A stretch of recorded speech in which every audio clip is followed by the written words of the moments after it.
আজ আমরা দেখতে চলেছি 2010 সালে রিলিজ হওয়া একটি অসাধারণ মুভি যার নাম আর্কটিক ব্লাস্ট। যারা মূলত thrilling, dangerous and creative type movie পছন্দ করেন তাদের জন্য এই মুভিটা। তো মুভিটির কাহিনী সম্পর্কে ছোট্ট একটি হিন্ট দিয়ে দেই যাতে তোমাদের বুঝতে সহজ হয়। হঠাৎ করে এই পৃথিবীর তাপমাত্রা একদমই নিচে নেমে যায় আর পৃথিবীতে এমন এক ভয়ানক বাতাস চলে আসে যেটার সংস্পর্শে এলে যে কোনো কিছু মুহূর্তের মধ্যেই বরফে পরিণত হয়ে যায়। বাতাসের গতি এত দ্রুত যে মানুষ কোনো কিছু পুজো ওঠার আগেই এটা সবাইকে বরফে পরিণত করে ফেলে। পৃথিবীর এমন পরিস্থিতিতে মানুষ কিভাবে তার মোকাবেলা করবে তা নিয়েই আজকের এই মুভি।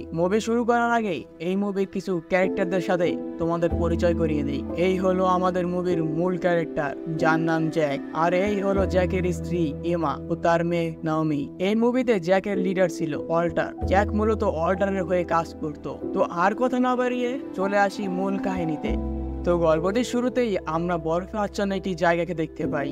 এরপর আমরা জ্যাক নামে একজন ব্যক্তিকে দেখতে পাই যে ছিল অস্ট্রেলিয়ার একজন নামি দামি সায়েন্টিস্ট। সে সেখানকার আন্তর্জাতিক জলবায়ু গবেষণা সংস্থাতে কাজ করে, যে কিনা এখন একটি নর্থ স্টার নামক রিসার্চ শিপে আছে। তো জ্যাক এখানে অ্যালেক্সের সঙ্গে সূর্যগ্রহণ সম্পর্কে আলোচনা করছিল, কারণ সূর্যগ্রহণের ফলে পৃথিবীর ওজোন স্তরে কিছু ছিদ্র দেখা দিয়েছিল, যেটা মোটেও ভালো বিষয় ছিল না। এবার আমরা মহাকাশ থেকে পৃথিবীর একটি দৃশ্য দেখতে পাই যেখানে একটি সমুদ্রের মধ্যে কিছু একটা ঘটছে। এদিকে এমন সময় জ্যাককে তার ওয়াইফ এমা কল দিয়ে বলে, তুমি এখনো আসছো না কেন? এমা মূলত জ্যাককে এখানে আসতে বলেছে তাদের ডিভোর্সের ব্যাপারটা ফাইনাল করতে, কারণ জ্যাক তার কাজে এতটা ব্যস্ত থাকে যে সে তার ফ্যামিলিকে একটু সময় দেয় না। জ্যাক দ্রুত সেখানে চলে যায়। অন্যদিকে আমরা সেই নর্থ স্টার শিপ দেখতে পাই যেখানে জ্যাকের বন্ধু অ্যালেক্স রয়েছে। তো অ্যালেক্স হঠাৎ দেখতে পায় এখানকার তাপমাত্রা একদম নিচে নেমে এসেছে। এই প্রথম এখানকার তাপমাত্রা এত নিচে নেমে এসেছে। অ্যালেক্স সামনে তাকালেই দেখতে পায় কুয়াশার মতো ঘন বাতাস তাদের দিকে আসছে। দেখতে দেখতেই বাতাস জাহাজের উপর দিয়ে চলে যায়, ফলে দেখা যায়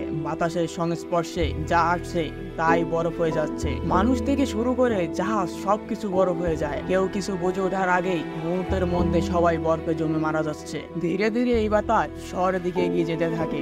এরপর আমাদের জ্যাক ও এমাকে দেখানো হয়। জ্যাক এখানে এমাকে ডিভোর্স না দেওয়ার জন্য বোঝানোর চেষ্টা করছিল। আসলে জ্যাক ও এমা একে অপরকে অনেক ভালোবাসে, কিন্তু জ্যাক তার রিসার্চের কাজে এতটা ব্যস্ত থাকে যে সে তাকে খুব একটা সময় দিতে পারে না। অন্যদিকে আমরা জ্যাক ও এমা এর মেয়ে নাওমিকে দেখতে পাই। আজকে ছিল নাওমি এর জন্মদিন, কিন্তু জ্যাক সেটা একদমই ভুলে গিয়েছিল, যার কারণে নাওমি তার বাবার উপর রাগ করে সেখান থেকে চলে যায়। এবার পরের দিন সকালে জ্যাক একটা জরুরি কল পায়। সে জানতে পারে নর্থ স্টার শিপে যতজন লোক ছিল সবাই মারা গেছে। এ কথা শুনে জ্যাক তার সহকারী জোকে নিয়ে দ্রুত সেখানে চলে যায়। জ্যাক সেখানে গিয়ে দেখতে পায় শিপ থেকে একের পর এক লাশ নামানো হচ্ছে। তখন উদ্ধারকারী কর্মকর্তা তাদেরকে বলে যে লাশগুলোর শরীরের প্রায় সমস্ত কোষগুলো ড্যামেজ হয়ে গিয়েছে। পোস্টমর্টম রিপোর্ট পেলেই তারা বুঝতে পারবে যে আসলে তাদের সঙ্গে কি ঘটেছিল। জ্যাক তখন জোকে নিয়ে শিপের ভেতরে যায় বিষয়টি ভালোভাবে দেখার জন্য। ভেতরে এসে তারা দেখতে পায় সেখানকার সবকিছু ভেজা এবং খুবই ঠান্ডা, একদম স্যাঁতস্যাঁতে হয়ে আছে। জ্যাক তখন তার লিডার অল্টারকে কল দিয়ে সবকিছু খুলে বলে। অল্টার এসব কথা শুনে বেশ অবাক হয়, কারণ হঠাৎ করে এতগুলো মানুষ কিভাবে মারা যেতে পারে। তখন অল্টার জ্যাককে বলে জ্যাক যেন অ্যালেক্স এর লগবুকটি খুলে দেখে, সেখানে হয়তো কোনো তথ্য পাওয়া যেতে পারে। জ্যাক তখন তাকে বলে তারা অলরেডি লগবুকটি খুলে দেখেছে, সেখানে তারা অ্যালেক্স এর একটি হার্ড ড্রাইভ পেয়েছে, কিন্তু হার্ড ড্রাইভটি এতটা ভিজে গিয়েছে যে তারা নিশ্চিত নয় তা সঠিকভাবে কাজ করবে কিনা। তারপরও তারা হার্ড ড্রাইভটি চেক করতে থাকে, আর সেই হার্ড ড্রাইভের মাধ্যমে তারা জানতে পারে পৃথিবীর বায়ুমণ্ডলের ওজোন স্তরে একটি ফাটল রয়েছে। যেহেতু হার্ড ড্রাইভটি পানিতে একদম ভিজে গিয়েছে তাই এর চাইতে বেশি কিছু জানা যায় না। আর তারা তখন সেই হার্ড ড্রাইভটি নিয়ে তাদের ল্যাবে চলে আসে। জ্যাক তখন হার্ড ড্রাইভটি ভালোভাবে পরীক্ষা করতে থাকে, কিন্তু কোনোভাবেই সে কোনো তথ্য পাচ্ছে না। এমন সময় তার কাছে ফরেনসিক ডিপার্টমেন্ট থেকে একটি কল আসে। আসলে এই ফোনটি করেছে তার ওয়াইফ এমা। এমা একটি ফরেনসিক ডিপার্টমেন্টে কাজ করত। এমা তাড়াতাড়ি করে জ্যাককে সেখানে আসতে বলে, সে জ্যাককে কিছু দেখাতে চায়। জ্যাক সঙ্গে সঙ্গে সেখানে চলে যায়। এরপর আমরা একটি ইমার্জেন্সি রেসপন্স সেন্টার দেখতে পাই। এখানে থাকা বিজ্ঞানীদের কাছে মনে হচ্ছিল যে ওজোন লেয়ারে কিছু একটা ঝামেলা হয়েছে। তারা আবহাওয়া পরীক্ষা করে দেখতে পায় যে সেখানে সবকিছু ঠিকঠাক আছে। তাই তারা ভেবে নেয় যে এটা হয়তো সাময়িক সময়ের কোনো আবহাওয়ার পরিবর্তন, এমনিতেই ঠিক হয়ে যাবে। তাই বিষয়টিকে তারা তেমন একটা পাত্তা দেয় না, কিন্তু এটাই ছিল তাদের সবচাইতে বড় ভুল। এদিকে আমরা এমার অফিসে এমা ও জ্যাককে দেখতে পাই। এমা এখানে জ্যাককে বলে সে তার সহকর্মীদের মৃত্যুর কারণটা জানতে পেরেছে। আসলে তারা সবাই মারা গিয়েছে একটি বরফের ক্রিস্টাল ফাটার কারণে। বরফের ক্রিস্টাল বলা হয় সেই বাতাসকে যেটা মুহূর্তের মধ্যে সবকিছু জমিয়ে দেয়। এরপর জ্যাককে জো কল দিয়ে বলে ন্যাশনাল ফোরকাস্ট থেকে কোঅর্ডিনেশন পাঠানো হয়েছে যাতে করে আমরা যত তাড়াতাড়ি সম্ভব এই ঘটনার সমস্ত বিস্তারিত তথ্য তাদেরকে জমা দিতে পারি। এরপর জ্যাককে তার লিডার ওয়াল্টার কল দিয়ে বলে নতুন কোনো আপডেট আছে কিনা। জ্যাক তখন তাকে ফরেনসিক ডিপার্টমেন্টের সব কথা খুলে বলে। ওয়াল্টার জানতে চায় যে তাপমাত্রা এখন কত। জ্যাক তাকে জানায় ওজোন স্তরের তাপমাত্রা থাকে প্রায় -140°C আর নিচে নামতে নামতে এই তাপমাত্রায় একদমই অর্ধেক হয়ে যায়, যা সবকিছুকে মুহূর্তের মধ্যেই বরফ বানিয়ে দেয়। ওয়াল্টার তখন জ্যাককে বলে এসব তো এখনো প্রমাণ হয়নি, প্রমাণ ছাড়া তারা যেন এসব সাধারণ মানুষকে না জানায়।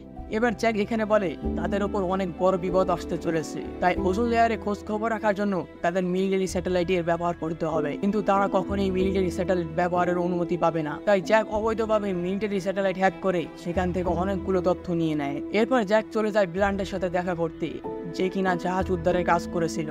জ্যাক তখন তাকে ওজোন স্তরের ব্যাপারটা খুলে বলে আর এই ব্যাপারটা সকলকে জানিয়ে দিতে বলে, যাতে সাধারণ মানুষ এই ব্যাপারটি নিয়ে সাবধান হয়ে যেতে পারে। তা না হলে যদি কখনো তাদের শহরে এই বরফের ক্রিস্টাল চলে আসে তাহলে কিন্তু সবাই মারা যাবে। কিন্তু ব্লান্ট কোনো প্রমাণ ছাড়া জ্যাকের কথা একদমই বিশ্বাস করতে চাইছিল না, কারণ এই ধরনের ঘটনা পৃথিবীতে কোনোদিন ঘটেনি। জ্যাক এখানে খুবই বিরক্তি হয়, সে কি করবে কিছুই বুঝতে পারছিল না। মনে মনে জ্যাক সিদ্ধান্ত নেয় যে সে পুরো পৃথিবীর মানুষকে বাঁচাতে না পারলেও তার পরিবারকে সে নিশ্চয়ই বাঁচাবে, কারণ প্রমাণ ছাড়া তার কথা যেহেতু কেউ বিশ্বাসই করবে না, সেহেতু তার এখন কিছুই করার ছিল না। জ্যাক তখন তার ওয়াইফ এমাকে কল দিয়ে তার ল্যাবে আসতে বলে আর তার বাবা মাকেও নিয়ে আসতে বলে। এবার কথা বলা শেষ হলে জ্যাক চলে যায় নামিয়ার স্কুলে, কারণ এই সময় নামি স্কুলে থাকে। কিন্তু সেখানে যাওয়ার পর জ্যাক জানতে পারে যে নামি তার বন্ধুদের সঙ্গে বিচে ঘুরতে গিয়েছে। তাই জ্যাক তাড়াতাড়ি করে বিচের দিকে যেতে শুরু করে, কিন্তু এমন সময় তার অ্যাসিস্ট্যান্ট জো ফোন করে তাকে জানায় যে ইমার্জেন্সি সেক্টর থেকে খবর এসেছে তাদের শহরের রান্ত বিচের দিকে দুর্যোগ আসতে চলেছে। এই কথা শুনে জ্যাক খুবই ভয় পেয়ে যায়, কারণ এটাই সেই বিচ যেখানে এখন নামি রয়েছে। ওদিকে আমরা দেখতে পাই নামি ও তার বন্ধুরা বিচে এনজয় করতেছে। নামিয়ের এক বন্ধু বলে আজকে বিচের পানিটা অনেক ঠান্ডা লাগছে, আর ঠিক এমন সময় সেখানে জ্যাক চলে আসে আর চিৎকার করে তার মেয়েকে ডাকতে থাকে এবং তার মেয়েকে বরফের ক্রিস্টালের ব্যাপারে সব খুলে বলে। বরফের ক্রিস্টালের কথা শুনে নমি তার দুজন বন্ধুকে ডাকতে থাকে যারা তখন সমুদ্রে সার্ফিং করতেছিল, কিন্তু নামি তাদের কাছ থেকে এতটাই দূরে ছিল যে সেই ছেলে দুটো কিছুই শুনতে পারছিল না। পরে তারা বিষয়টি বুঝতে পারে, কিন্তু ততক্ষণে অনেক বেশি দেরি হয়ে গিয়েছে। তাই মুহূর্তের মধ্যে তারা বাতাসের সংস্পর্শে চলে আসে, যার ফলে বরফে জমে গিয়ে সঙ্গে সঙ্গেই তারা মারা যায়। এদিকে জ্যাক তার মেয়ে নমিকে নিয়ে সেখান থেকে চলে যায় আর তাদের গাড়িতে উঠে পড়ে। তখন জ্যাক ব্লান্টকে কল দিয়ে বিচের কথা বলে। এসব কথা শুনে ব্লান্ট এবার কথাটি সিরিয়াসলি নেয়। এদিকে সেই বরফের ক্রিস্টাল তাদের গাড়ির অনেক কাছাকাছি চলে এসেছিল, যার কারণে জ্যাক ফুল স্পিডে গাড়ি চালাতে থাকে। আর এসব কিছু দেখে নমি অনেক ভয় পাচ্ছিল। অন্যদিকে আমরা এমাকে দেখতে পাই, এমা তার মা বাবাকে ফোনে না পেয়ে সরাসরি তাদের বাড়িতে চলে যায় আর তার মা বাবাকে সমস্ত কিছু খুলে বলে যে আস্তে আস্তে তাদের শহরের দিকে বরফের ক্রিস্টাল আসছে, যেটা মানুষকে পুরোপুরি বরফে পরিণত করে ফেলে, যার ফলে সবাই মারা যাচ্ছে। ঠিক এমন সময় এমাকে জ্যাক ফোন করে আর সে এমাকে বলে সে যেন তার বাবা মাকে নিয়ে বাড়িতেই থাকে, কারণ তারা চাইলেও এখন আর সময় মতো বের হতে পারবে না। বরফের ক্রিস্টাল তাদের শহরে অনেকটাই কাছে চলে এসেছে, যে কোনো সময় এটা পুরো শহরে ছড়িয়ে পড়তে পারে। তাই এমা যেন তার বাড়ির ভেতরে নিজেদেরকে গরম রাখার ব্যবস্থা করে আর সে তার মেয়েকে নিয়ে চলে যাবে তার ল্যাবে। অন্যদিকে আমরা ব্লান্টকে দেখতে পাই। ব্লান্ট তার নিউজ অফিসে ফোন করে দুর্যোগের খবর দিয়ে দেয়, যাতে করে নিউজ চ্যানেলগুলোর মাধ্যমে পুরো দেশের মানুষকে বিষয়গুলো জানিয়ে দেওয়া হয়। মুহূর্তের মধ্যেই পুরো দেশে খবরটি ছড়িয়ে যায়। অপরদিকে আমরা ওয়াল্টারকে দেখতে পাই, যেখানে ওয়াল্টারের সহকর্মী তাকে বলে এই দুর্যোগ কমিটিতে জ্যাককে রাখার জন্য, কিন্তু ওয়াল্টার আসলে জ্যাকের ওপর সন্তুষ্ট ছিল না, কারণ জ্যাক নাকি তার কাজে ফাঁকি দেওয়ার অনেক রেকর্ড রয়েছে। তাই ওয়াল্টার জ্যাককে দুর্যোগ কমিটিতে রাখতে চায় না। এদিকে ধীরে ধীরে বরফের ক্রিস্টাল শহরের দিকে আসতে থাকে আর এটা এতটাই দ্রুত চারিদিকে ছড়িয়ে পড়তে থাকে যে মুহূর্তের মধ্যেই বিভিন্ন জায়গাতে মানুষ জমে মারা যাচ্ছিল। প্রত্যেকটি নিউজ চ্যানেলে বরফের ক্রিস্টালের ব্যাপারে কথা বলা হচ্ছিল, এমনকি দেখানো হচ্ছিল যে কতজন মানুষ এই বরফের ক্রিস্টালের কারণে মারা গিয়েছে। এদিকে জ্যাক তার মেয়েকে নিয়ে ল্যাবে চলে আসে আর জো দেখতে পায় বরফের তাপমাত্রা প্রায় -90°C। এটা দেখে জো একদম হতভম্ব হয়ে যায়। পুরো পৃথিবী একদম নিস্তব্ধ হয়ে আছে এই বরফের ক্রিস্টালের কারণে। দেখতে দেখতে রাত চলে আসে। নাওমি তার বাবাকে বলে এসব আর কতক্ষণ চলবে। জ্যাক তখন নাওমিকে বলে যতক্ষণ না পর্যন্ত এই ওজন লেয়ার বন্ধ করা যাচ্ছে ততক্ষণ পর্যন্ত কিছুই ঠিক হবে না। এরপর জানা যায় যে জ্যাক এই ওজন লেয়ার বন্ধ করার একটা উপায় পেয়েছে, তবে পরিকল্পনাটি সফল করার জন্য তাদের লিডার ওয়াল্টারের সাহায্যের প্রয়োজন। কিন্তু ওয়াল্টার বলে যে এসব কিছু করার কোনো প্রয়োজন নেই, কারণ ইতিমধ্যে তারা ওজন লেয়ার বন্ধ করার কাজ শুরু করে দিয়েছে। ওয়াল্টার তাদের ওজন লেয়ার বন্ধের সমস্ত পরিকল্পনা সম্পর্কে জানায়, কিন্তু তাদের এই পরিকল্পনার কথা শুনে জ্যাক বলে যে তাদেরকে এই বুদ্ধি কোনো কাজে আসবে না। জ্যাক ওয়াল্টারকে বারবার বোঝানোর চেষ্টা করতে থাকে, কিন্তু ওয়াল্টার তার কোনো কথাই শোনে না। এদিকে জো দেখতে পায় ওজন লেয়ারে অনেকগুলো ছিদ্র তৈরি হয়েছে, আর এই ছিদ্রগুলো এখন শুধু তাদের দেশ অস্ট্রেলিয়াতেই নয় বরং পুরো পৃথিবীর জন্য বিপজ্জনক। এরপর দেখা যায় যে সত্যি সত্যি অস্ট্রেলিয়া সহ অন্যান্য দেশে এই কুয়াশা দেখা যাচ্ছে। দেখতে দেখতেই পুরো পৃথিবী একদম বরফ হয়ে যাচ্ছে। অন্যদিকে ব্ল্যান্ড তার বস ওয়াল্টারকে ফোন দিয়ে বলে যে তারা ওজন লেয়ারে ওজন ভর্তি বেলুন পাঠানোর জন্য বেলুন প্রস্তুত করে ফেলেছে। ওয়াল্টার তখন বলে নিজ দেশে এই পরিকল্পনাটি সফল হলে তারা অন্যান্য দেশে জানাবে। এদিকে ওয়াল্টারের সহকর্মী মহিলাটি এখানে বলে যে তার এখনো মনে হচ্ছে তাদের এই মিশনটি কমপ্লিট করার জন্য জ্যাককে ডাকা উচিত, কিন্তু ওয়াল্টার বলে জ্যাকের কোনো প্রয়োজন নেই। মহিলাটি তখন বলে যদি কোনো কারণে তাদের পরিকল্পনা ভেস্তে যায় তাহলে নতুন পরিকল্পনার জন্য তাদের জ্যাককে প্রয়োজন হবে, কারণ জ্যাক শুরু থেকে বিষয়টি বুঝতে পেরেছিল আর তার কাছে নিশ্চয়ই নতুন কোনো পরিকল্পনা আছে। এদিকে ব্র্যান্ডের অফিস থেকে খবর পাওয়া যায় এখানে আর মাত্র 40 মিনিটের মধ্যেই বরফের ক্রিস্টাল চলে আসবে, তাই ওয়াল্টার তাদের দ্রুত কাজ করতে বলে। এদিকে ওজন স্তরের ও বেলুন পাঠানোর জন্য যে বিমান বাহিনীর প্লেন আর নৌবাহিনীর জাহাজ তৈরি করা হয় তার প্রায় অনেকগুলো বরফের ক্রিস্টালের পাল্লায় পড়ে যায়। অন্যদিকে ওজন স্তরে বেলুন সঠিক উচ্চতায় পৌঁছে গেলে মিসাইলগুলো দিয়ে এগুলোতে বিস্ফোরণ ঘটানো হয় যাতে গ্যাসগুলো চারিদিকে ছড়িয়ে পড়তে পারে, যার কারণে ওজন স্তরের ঘনত্ব বেড়ে যাবে আর এর মধ্যে থাকা ছিদ্রগুলো বন্ধ হয়ে যাবে। দেখা যায় ওজন স্তরে বেলুন ফাটানোর পর বেলুনগুলো কোনো কাজেই আসেনি। ওজন স্তরের অবস্থা একদম আগের মতোই আছে। ওয়াল্টারের সমস্ত পরিকল্পনা এবার ব্যর্থ হয়ে গিয়েছে। ওয়াল্টার এবার হার মেনে নেয়। ওয়াল্টার তখন জ্যাককে তার পরিকল্পনার মতো কাজ করার অনুমতি দিয়ে দেয়। জ্যাক তখন ওয়াল্টারকে বলে তার কাছে অ্যামোনিয়াম নাইট্রেট ভর্তি একটি রকেট পাঠাতে।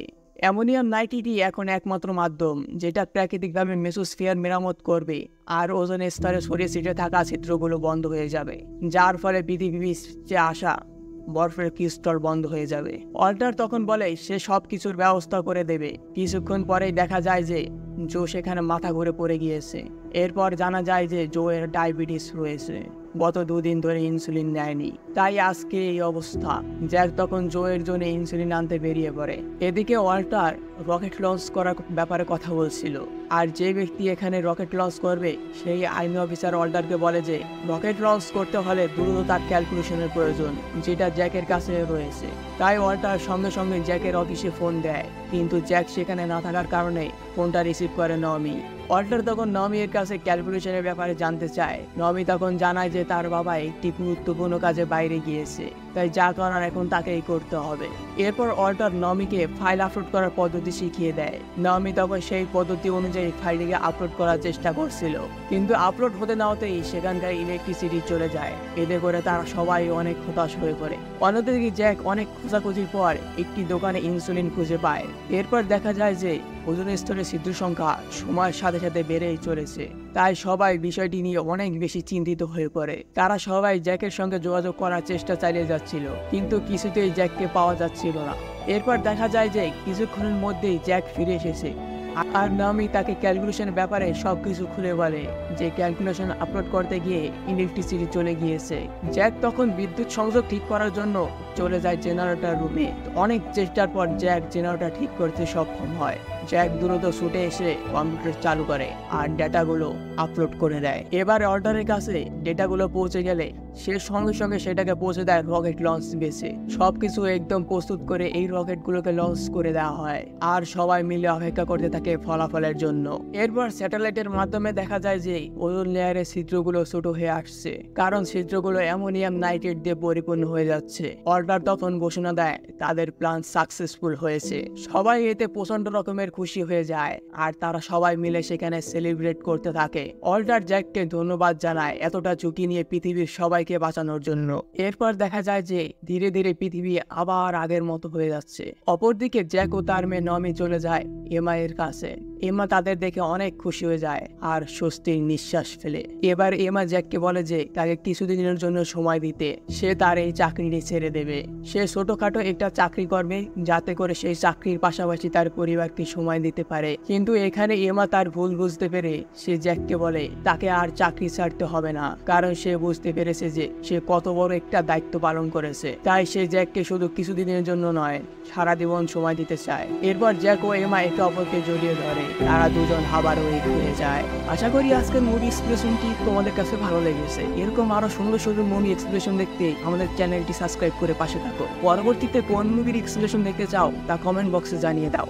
আজকে এই পর্যন্তই, দেখা হবে আবার কোন এক মুভি নিয়ে। আল্লাহ হাফেজ। Hey guys, you watching this video from Cinema Critic.